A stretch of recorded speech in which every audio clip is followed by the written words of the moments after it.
The phone call's just come in. Oh, who is it? Is it Wiggle Scott? Oh, gadget! It's wiggin', wiggin', wiggin', it's wiggin', wiggin', wiggin'.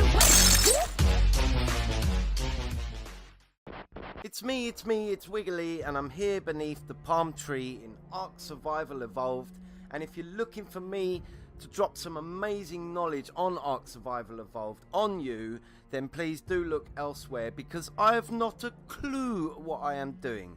I've tried not to look at too many YouTube videos, as I don't want to get too many spoilers, but I do refer to the Oracle of Wiki, and I've checked a few things out there which have helped me along the way. But for the most part, I'm just trying to work things out. Now, if you followed me from Fallout 4, then you'll know that I love to play creational games and games in which you can build stuff, build buildings and all sorts of things like that. And so that is why I'm poking around at Space Engineers and Ark Survival Evolved. My first impression of the game is it's absolutely beautiful. There's loads of cool stuff to build, loads of dinosaurs and things to do, all sorts of stuff, but it does have a massive grind right at the beginning of the game. And when it comes to grind, I go by the age-old professional wrestling rule, which is if the arm drops 3 times, it's over.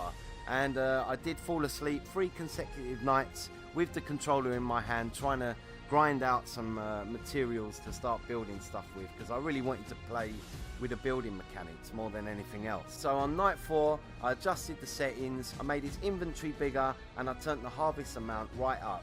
I turned the water and food consumption down a little, and I'm sure that later on in the game there'll be things that can solve these problems for me. But at the moment, even though he's built like a 300-pound monster, he can't seem to walk 50 yards without getting hot, cold, tired, hungry, thirsty, or just taking a in his own trousers.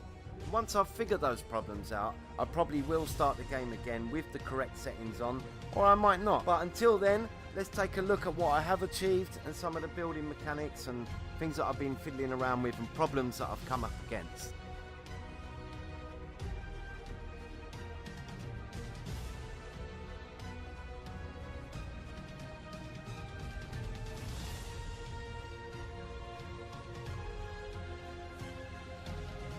Okay, so as far as taming goes, we've got Rachel, Ronnie, Reggie, Trips, Dave, and to be announced. I haven't thought of a name for this one yet. And we've got Taya the Turtle, or Carbonemis. We'll go with Carbonara. Carbonara. Right, so I've put some compost bins down. So you put a bit of poop in there and a bit of thatch, and it will later produce some fertilizer, which I guess you could probably use on your crops or whatever. There you go. So I stick it all in there. I was quite pleased that they tilt depending on you know what you put them on. So it was a nice change coming from Fallout to see that. But there's a lot of complications. It's a lot more complicated building than Fallout 4. But here's me Dodo coop. And as it says above the door, dodos do do, don't they do? I just heard one of them lay a poo, so we'll pick up one of their poos, stick it in there till we get some more thatch or whatever. They're dropping eggs. Look over there, you. I like the fact that you can throw them. I might make some like Dodo bowling game later or something. Like you have to knock the bowls over like that. There you go. I don't know. So let's put the poop in there. I've got enough poos now. All I need is 50 thatch. Why are they in different slots? Look, that's a fertilised dodo egg. There's a use for that, but I forget what it is. And by the time I realise, it would have decayed. So never mind. So that's the little dodo coop. And I'm cooking some meat on here. Oh, that's not how you go in the inventory. That's how you go in the inventory. Yeah, so it's good job I turned it off, because it's finished. And there's my little sign out the front that says Wiggly Residence. As I said, it's quite complicated. So I was just testing the building out, really. I just wanted to see how everything works. So I just built myself a little starter home. This is my little practice home. And up the top of the hill above this house is something else that was practice, and I'm not really happy with it, but we'll have a look anyway. So I've got some meat and what have you in there, getting ready to be cooked on the fire outside, because you don't seem to cook meat here. I'm not sure what you do here, but I think you make keppel or kipple or whatever it is. So we'll find that out later. There's some of my pre-built stuff. There's some storage there. You get some stairs. You unlock some stairs, but they only have these stairs that curl to the left. They don't have any that curl to the right. And they do provide you with some straight ramps, but no straight stairs. Also, you do occasionally fall off of this staircase, and then you end up having to demolish a wall because you can't get out.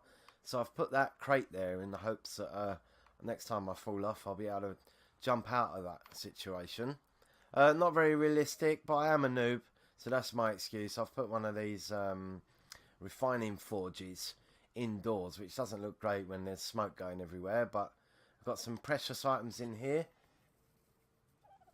I got on my bird and flew over to the top of the mountain, found some crystals and what have you there, and I've got all my seeds in here. There's a little outhouse if we go out the kitchen, bit of a shed. I left the railing off because I was going to build some stairs, but I haven't got round to it, and I'm not sure if I ever will. I don't know yet.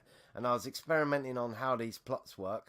I could see that they have a greenhouse effect there, and I've just unlocked some greenhouse pieces, so I guess that's pretty self-explanatory. But whilst experimenting, I put these here, which are pretty pointless, although they are handy for drinking, so you can drink out of there. And somehow this stone thingamajig with a lid on it catches rainwater. I don't know how, but it does. And yeah, there's the crops, and they're not really worth much. I think you need mass crops inside of a greenhouse for it to be worth it. One of the first things I noticed, one of the first options that I did change before I even played the game, was to allow clipping through the scenery, because I don't really see it as clipping. It looks to me like a piece of wood that's been cut out to accommodate the rock, and I would much rather not be hindered when trying to build up against rocks and stuff like that. So before even trying it without, I unchecked that, and there you go. It gives you a sort of different kind of wall inside. It gives you some extra space there as well. So I've got all storage down here. Everything's organised, but we won't go through all that. It's all wood, thatch, and hide and stuff like that, all in there. So let's go upstairs. I left the railing off though out there because you can parachute jump off of there if you so wish. Here's the bedroom, and there's the bed, which I'm assuming it says you can fast travel. I would imagine to other beds that you lay down in other places, which I haven't got round to doing yet. But it says you drop all the items, so I'm wondering if you turn up there naked. Now there is access to the balcony here, and also there's the balcony downstairs, which I didn't show you. Let's have a look at that. So this balcony sort of is from the kitchen. Bit of architecture there. Bit of a nice view. Let's go back up the stairs. Go back up there. And then you can also get access to the balcony from that door. We've got two doors there. We go around here, and I've got a bit of an overflow. I put the we've got some of those downstairs. I don't know if you saw under the bin. They are preserving bins. You can put berries in it and what have you to keep them fresh, almost, I guess, usable. So there's me experimenting with how the building works, and I thought I'd leave them like that on stilts sort of thing, and give you a way to get up to the top here, which was pretty pointless because you can just run up the hill, you can run round, but you know, I thought I'd experiment a bit with the mechanics of the building. So up here is what I intended to have as me sort of animal zoo sort of thing, and I was really happy with this, the start of the building, but the more I built up there, the more things started to go wrong, and I wasn't really happy with it. Like for instance, these floors are in the wrong way round, and I didn't actually notice while I was placing them, and it caused a bit of a problem upstairs, which we'll see in a minute. So I was going to have this as a bit of a zoo area, all the little small plodding dinosaurs that you see plodding around. I thought I'd have them all around here, all around the scenery, around the rocks here.